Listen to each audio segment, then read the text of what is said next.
ចំពោះទី11កំណត់ព្រំដែនដោយមិនបាច់ដោះសារឲ្យខ្លួនឯងព្រំដែន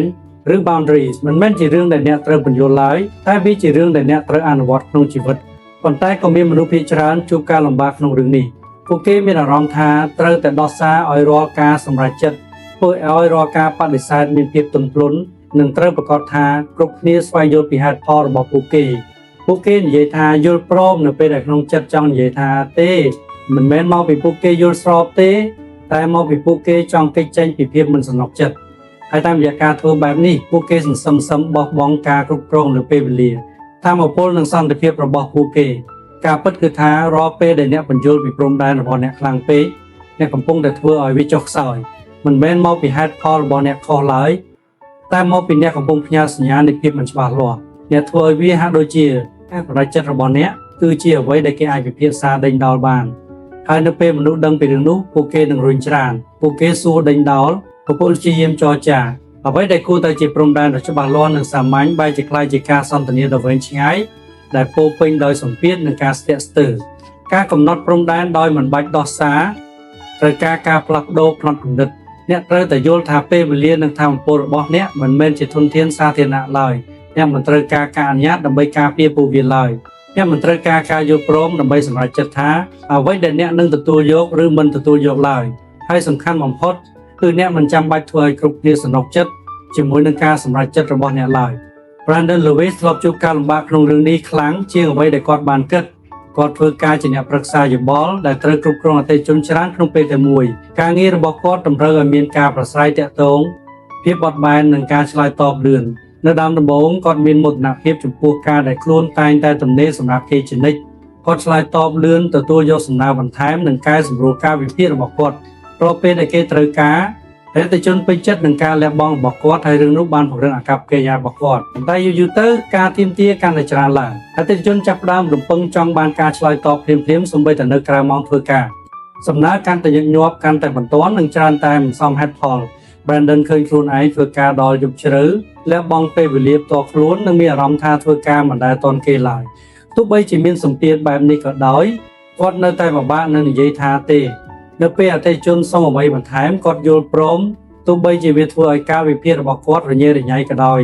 នៅពេលគាត់ត្រូវការពេលវេលាដើម្បីផ្ដោតអារម្មណ៍គាត់នៅតែឆ្លើយតបសារហើយនៅពេលគាត់មានអារម្មណ៍ថាលើសលប់គាត់ព្យាយាមពន្យល់ពីស្ថានភាពរបស់គាត់ដោយសង្ខេបថាអ្នកដទៃនឹងយល់ប៉ុន្តែជំនួសឲ្យការកាត់បន្ថយសម្ពាធវាកាន់តែមានឥទ្ធិពលផ្ទុយទៅវិញកាលណាគាត់កាន់តែពន្យល់វាកាន់តែហាក់ដូចជាព្រំដែនរបស់គាត់អាចបត់បែនបានចំណុចរបស់បានមកដល់បន្ទាប់ពីសប្តាហ៍ដ៏អស់កម្លាំងបំផុតមួយ Brandon ដឹងថាគាត់មិនត្រូវបានគេគោរពតាមរបៀបដែលគាត់ចង់បានមិនមែនមកពីអ្នកដទៃមានចេតនាចង់កេងចំណេញពីគាត់ឡើយតែមកពីគាត់មិនដែលបានកំណត់ព្រំដែនរបស់ខ្លួនឲ្យច្បាស់លាស់តាំងពីដំបូងគាត់បានព្យាយាមគ្រប់គ្រងការរំពឹងទុកតាមរយៈការបញ្យល់ជំនួសឲ្យការកំណត់ព្រំដែនឲ្យច្បាស់លាស់ដូច្នេះគាត់ក៏បដូរវិធីសាស្ត្រនៅពេលក្រោយដែលមានអតិថិជនសុំអ្វីដែលមិនសមហេតុផលជំនួសឲ្យការបញ្យល់ថាហេតុអ្វីបានជាវាមិនស្រួល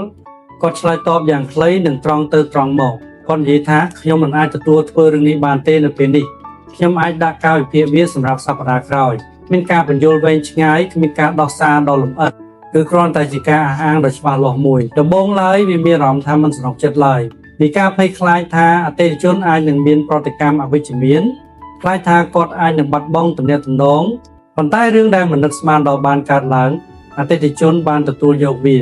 គ្មានការប្រកែកគ្មានការរុញច្រានមកវិញហើយនៅក្នុងគណៈនោះ Brandon ដឹងថាភាពតានតឹងដែលគាត់មានពីមុនមកច្រើនតែមកពីការស្ទាក់ស្ទើររបស់ខ្លួនឯងប៉ុណ្ណោះមិនមែនមកពីអ្នកដទៃឡើយនៅពេលដែលគាត់បន្តកំណត់ព្រំដែនតាមរបៀបនេះបទពិសោធន៍របស់គាត់ក៏ផ្លាស់ប្ដូរអតិថិជនបានកែសម្រួលខ្លួនការរំពឹងទុកកាន់តែច្បាស់លាស់ហើយសំខាន់បំផុតគឺគាត់ទទួលបានការគ្រប់គ្រងលើពេលវេលារបស់គាត់មកវិញមិនមែនមកពីមនុស្សជុំវិញខ្លួនផ្លាស់ប្ដូរទេតែមកពីគាត់ជាអ្នកផ្លាស់ប្ដូរ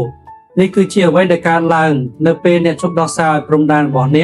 នកបំបត្តិភាពមិនច្បាស់លាស់អ្នកប្រស្រ័យតាក់ទងបានច្បាស់លាស់ហើយនៅពេលដែលអ្វីមានភាពច្បាស់លាស់វាកាន់តែងាយស្រួលសម្រាប់អ្នកដទៃក្នុងការគោរពវាអ្នកលែងជាអ្នកសុំការយល់ដឹងទៀតហើយអ្នកគឺជាអ្នកបញ្ជាក់ពីជំហររបស់អ្នកនឹងមានគ្រាដែលមនុស្សសួរដេញដោលពីព្រំដែនរបស់អ្នកនោះជារឿងធម្មតាមិនមែនគ្រប់គ្នាសុទ្ធតែទទួលយកពួកវាភ្លាមឡើយ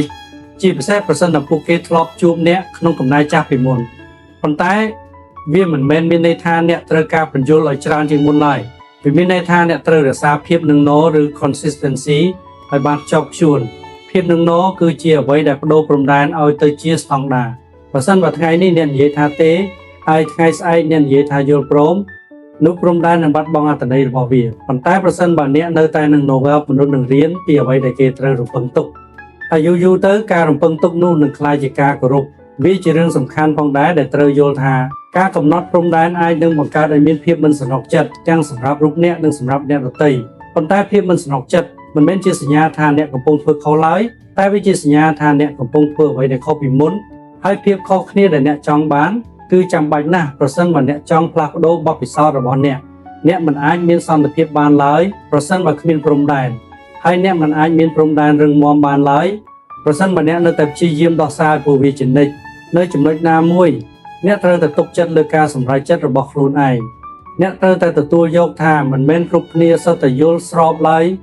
ហើយការយល់ស្របក៏មិនមែនជារឿងចាំបាច់ដែរ